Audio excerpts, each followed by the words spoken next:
Como ya les había anticipado en la apertura, para mí es un honor. Hace 24 años que está en el programa, pero creo que es la primera vez o la segunda vez que está en el estudio conmigo. Si bien sale en vivo, ya sea por videollamada o por teléfono, pero a partir de ahora lo quiero acá, que es el doctor Luis Vicat, gran profesional, abogado, analista, licenciado en seguridad. Es un genio. No sé cómo te alcanza el día para cubrir todo. Luis, bienvenido acá al estudio. Grace, un gusto, realmente un gusto. Me encanta el estudio, me gusta mucho la radio, no había tenido la oportunidad de conocerla, así que creo que has hecho una maravillosa transformación del programa, siempre para más. Es cierto, eso Es tal cual. Gracias por decirlo y gracias por compartirlo, ¿no? Porque hay gente que piensa y o lo siente y no lo dice, pero es muy lindo, muy lindo. Yo lo dije en el saludo que te dejé para el aniversario y dije algo que creo que es cierto, lo sostengo. El programa sos vos y nosotros somos los que apoyamos, digamos, al líder, pero el programa sos vos. Ay, gracias, gracias. Y para mí, cuando los estoy entrevistando, son ustedes, para mí ustedes son la figura. Es decir, yo pregunto lo que quiero saber, lo que la gente quiere saber, pero ustedes son la figura. Mirá, así lo siento yo. Es una, digamos, de alguna manera una transversalidad. Exacto. En las opiniones, en los diálogos, y además es un servicio. Claro. Yo nunca me olvido que esto es un servicio. Es un servicio, totalmente de acuerdo. Si yo no sintiera que sirve, no lo haría. Exacto, exacto. Bueno, Luis, ¿qué está pasando con nuestra sociedad? Porque está atravesada por la violencia, por la delincuencia, por la droga, que ya es impresionante. Pero lo que más, incluso lo hemos hablado en línea privada esto, porque uno habla con el entrevistado, con los columnistas, habla de los diferentes temas, y esto lo hemos hablado con Luis. ¿Qué es lo que pasa? Que la gente está tan violenta, los brotes psicóticos. Tenemos... perdón, te tiro todo, te pongo toda la carne en el asador. ¿Viste? Yo voy sacando las cartas. Dale, anda sacando las cartas. La violencia hacia el adulto mayor, que los lastiman, que los torturan, que es una locura. Porque yo creo que, y eso lo hemos hablado en otras oportunidades y en otras radios, que antes había como un código, ¿o no? Se perdió. Todo tuyo.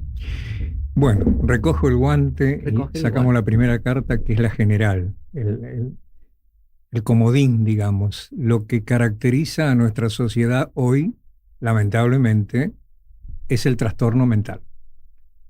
Dicho no por mí, dicho por gente que puede opinar con, digamos, solvencia sobre el tema, psiquiatras, psicólogos sociales, analistas sociales.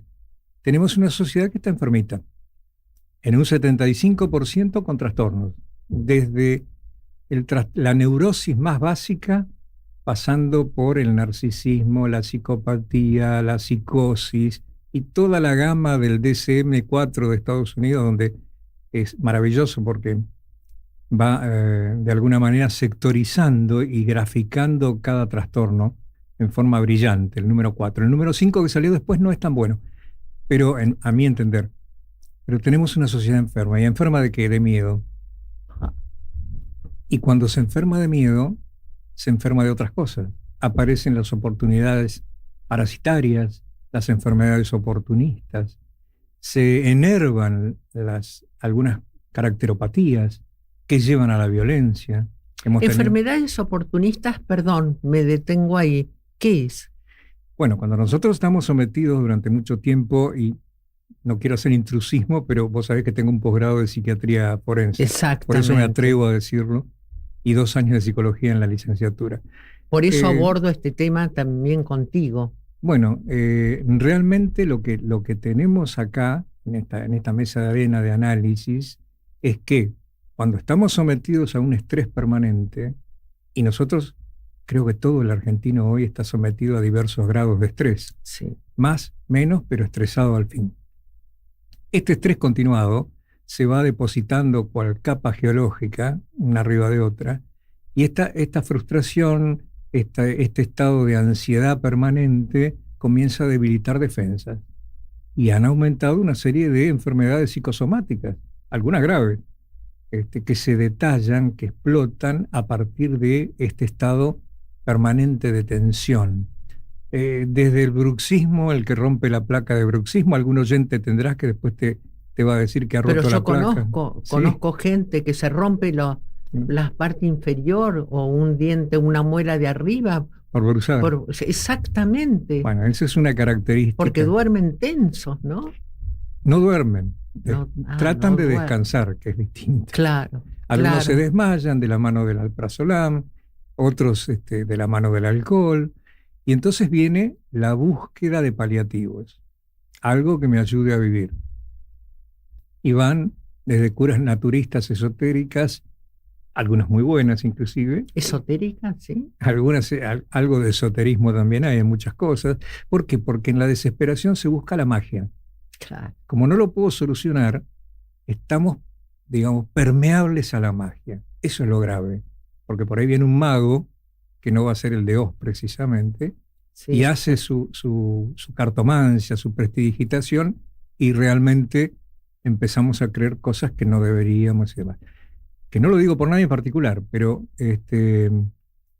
tenemos un estado de ansiedad permanente. Y este estado de ansiedad, ¿cómo nos lleva a la frustración?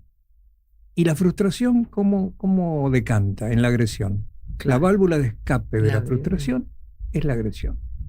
Cuando nosotros nos enojamos, discutimos, tiramos una taza y la rompemos, sentimos un alivio.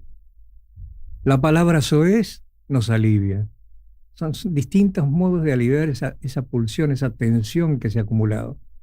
Pero es peligroso porque algunas patologías graves, como la esquizofrenia, sí, algunos brotes psicóticos y demás, se producen por haber dejado la medicación. Hemos tenido varios casos últimamente de homicidios crueles, que no se entienden desde la lógica de la normalidad. Como el de Villa Crespo, la señora que mató a sus hijos y a su marido, claro, y después se cuchilló. Sí. Es una locura.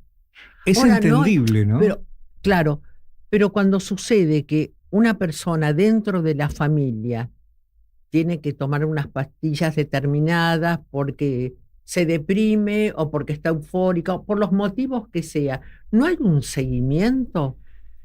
¿No tiene que haber, el marido no se da cuenta, o de repente estalla el estado psicótico, agarra un cuchillo y mata a sus hijos, mata al marido y se mata a ella? Es raro que estando medicado pase, es raro.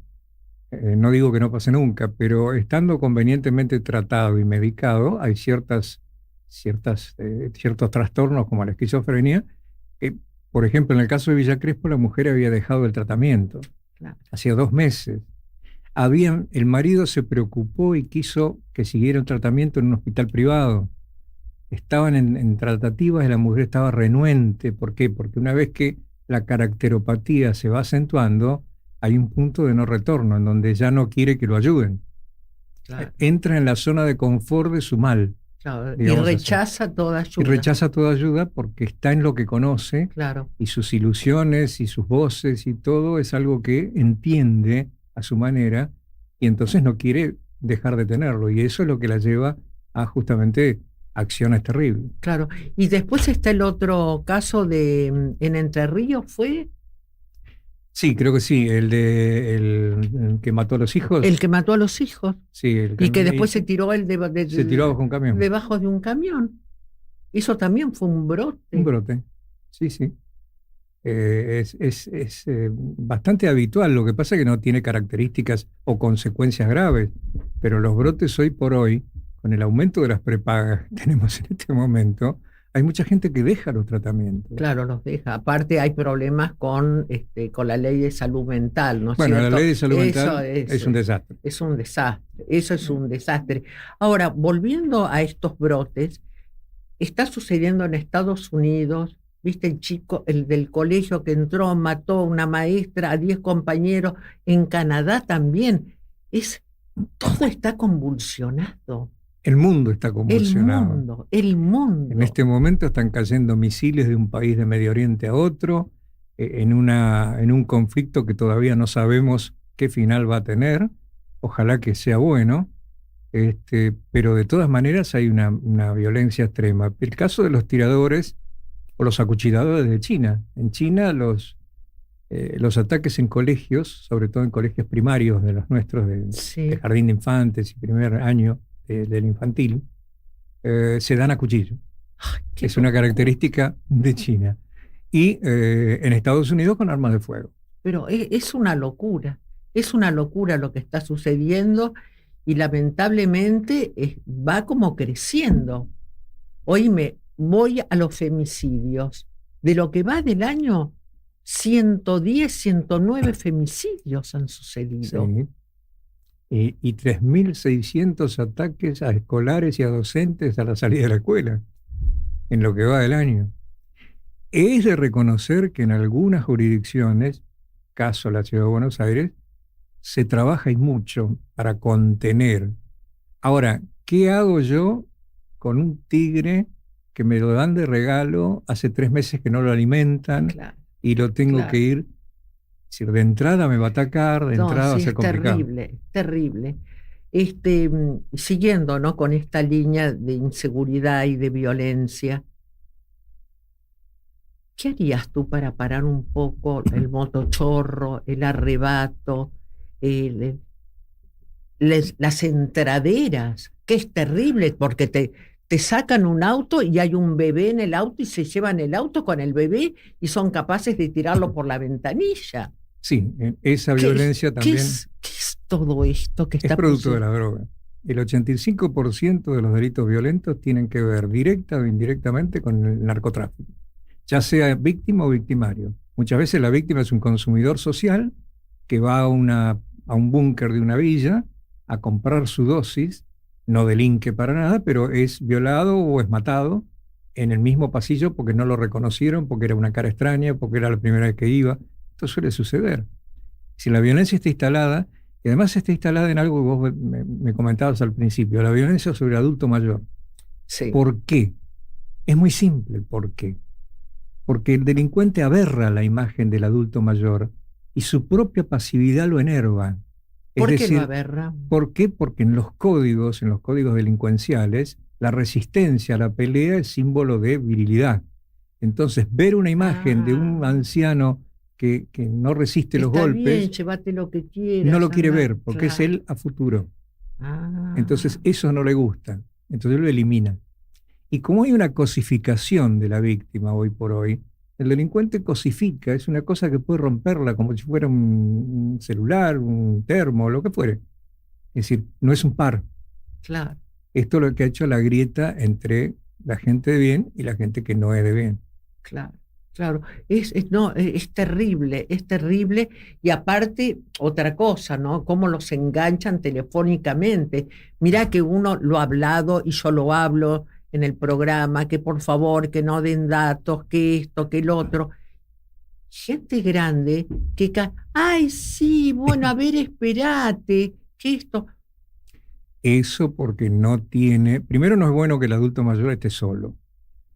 Es bueno que esté acompañado, que se sienta parte, que esté contenido, porque si no, esa necesidad de comunicación la traslada a un tercero. Claro. Y ahí mucha gente aprovecha. Claro.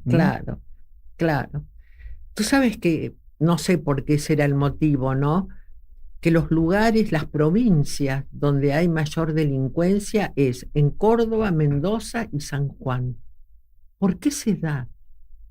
Córdoba y Mendoza tradicionalmente han sido complicadas. El Gran Córdoba y el Gran Mendoza es como el Gran Buenos Aires.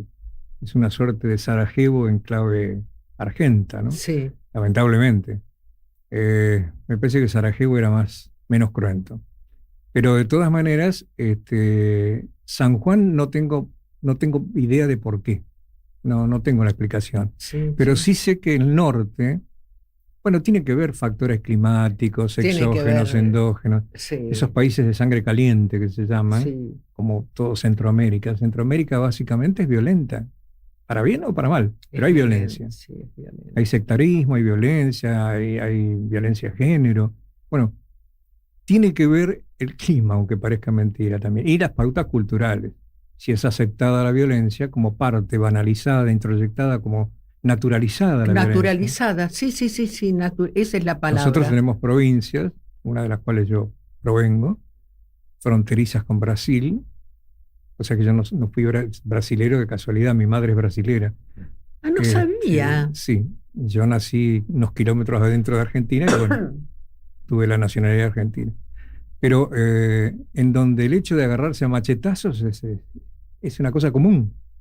Uno no lo ve como algo, está naturalizado y eso es no hay aprovechado. Diálogo. Entonces todo es a lo bruto. El diálogo es la violencia misma. Claro. Se sustituye el diálogo por la violencia. Claro. Luis, y en relación a los motochorros, no hay manera, es una locura. Salen a trabajar los muchachos, ves a dos en una moto, ¿viste? Y salen a trabajar.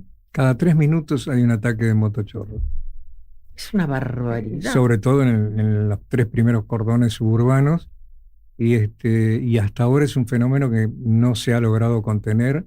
Se ensayaron soluciones tácticas distintas. Hay cosas interesantes como el anillo digital, como la patrulla, como el hecho de tener los antecedentes cargados. En fin, hay una serie de cuestiones, el uso de armas no letales. En fin, hay una serie de cuestiones que se han hecho para bien. Pero el fenómeno está tan instalado y tan replicado, es decir, el grupito de la esquina que ve que a este grupo A le va bien, sale también a delinquir. También. Y ahí se produce el efecto cascada. Sí. Y el robo de los autos, que es terrible. Sobre todo... Eso está terrible. Sobre todo para el desarmado, ¿no? Tenemos cada... Sí, destripar el auto, ¿no? Sí, desarmarlo, emponcharlo, hacerlo gemelo, mellizo, utilizarlo en grandes campos después como chata, que no sale salvo al pueblo, y el pueblo está en una provincia lejana, entonces nunca se va a detener. Ahora, ¿qué pasó con nuestra sociedad, Luis? ¿Qué nos convirtió en lo que somos? En una ciudad, en un pueblo, en un país donde tenemos miedo, avísame cuando llegues, toque el timbre de una manera, alarmas por todos lados, alambrados electrificados. ¿Qué pasó? ¿Qué pasó? ¿Qué provocó esta explosión? No te hablo de jugar en la vereda, la pelota, ni nada. Te estoy hablando de una postal diaria que de repente decís, ¿qué pasó con mi Argentina? Pasó que la sociedad cambió.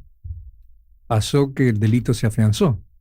Pasó que el narcotráfico se instaló. Antes venía instalándose. Es infiltración, penetración y copamiento de un Estado. México está copado. Nosotros estamos luchando para que no nos copen. Pero de repente tenemos un juez federal que es procesado, varios jueces federales, uno en Salta, otro en otra provincia ahora, que tiene que renunciar por sus contactos con el narcotráfico y termina con un problema judicial. No, es terrible eso. La capilarización del fenómeno narco es impresionante. Sí, y cada vez más, ¿eh? Y las mulas que están agarrando y en Ezeiza, oíme. Sí, en ese sentido la PCA hace un buen trabajo de control porque agarran todos los días. Claro. Eso da la pauta. Y lo que se agarra es un 10% de lo que pasa en general. Por la hidrovía, por las fronteras, por los bombardeos de marihuana de Paraguay. Es tremendo. Y cerrando esta charla, yo me quedaría mucho más tiempo charlando contigo, pero vamos a dejar a la audiencia con ganas de más. Que manden preguntas, que manden temas para tratar. Claro. Que te sugieran. No me he fijado nada todavía. Ya me voy a fijar para la próxima. Lo que decida la mayoría tratamos. Dale, perfecto. Así sintéticamente, ¿cómo ves el manejo de la ministra de Seguridad, Patricia? Yo creo que para no ser profesional, sino que cumple su función de estadista, digamos, de un ministerio, porque la ministra no tiene por qué saber, pero sí ha aprendido muchísimo en sus gestiones. Yo conozco sus gestiones del año 98. Ah, mirá. Cuando llegó al Ministerio de Seguridad en la provincia de Buenos Aires, Sí. hace un tiempo. Y se ha adaptado muchísimo y trabaja fuertemente en que las fuerzas encargadas de cumplir el orden no se sientan estigmatizadas o de alguna manera disminuidas o de alguna manera que no haya una suerte de apartheid, Sí, lamentablemente. sí, exactamente. Y el que las hace las paga. Y el que las hace debería pagar, vamos. Claro, Estamos claro. viendo, ¿no? Y el gran problema también es la corrupción. La corrupción, sí, hay mucha corrupción. Si se pudiera eliminar o controlar la corrupción, en gran medida el problema, Pero vamos camino de eso. táctico estaría solucionado. Claro, claro. Y hay algo que es muy importante, ¿no? De la ministra, que es la presencia. Ah, sí, Ella no le esquiva, ¿eh? No le esquiva se pone las botas, lo mismo que se pone una campera, el gorro, un tapado abrigado o una remera porque tiene que ir a una zona. Eso es muy importante y le hace bien a la gente, ver presencia, sí. Sobre todo de una ministra. Bueno, ¿algo que quieras cerrar esta primer charla acá o lo dejamos? No, yo creo que cierro con esta pequeña, este pequeño relato de Pandora, ¿no? Es decir, cuando abrieron la caja de Pandora que no debían abrir, todos los males se distribuyeron por el mundo, pero quedó aleteando una pequeña mariposa hermosa dentro, que era la esperanza. Yo creo que la esperanza es lo que no debemos perder. Ah, fantástico, me encantó. Mi querido Luis Vicat, un placer tenerte como amigo, como columnista y como un gran profesional que eres. Un gusto. Gracias, muchísimas gracias. Y nosotros aquí seguimos a nuestra manera y ahora, a mi manera, me voy con Carlos porque viene la tanda. Déjale tu mensaje de voz a Graciela Gómez Traver.